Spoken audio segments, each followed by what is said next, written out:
alone versus lonely. Tandaan, kapag alone, it means that nobody is with you.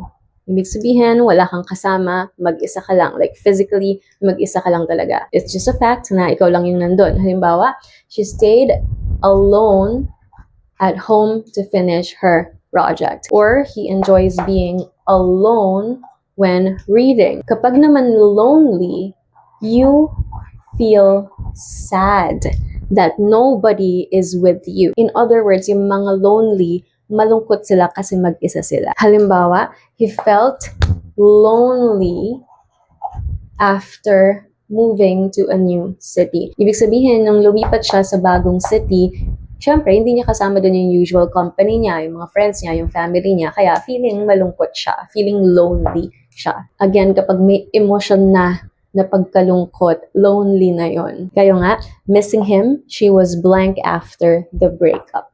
Alone or lonely?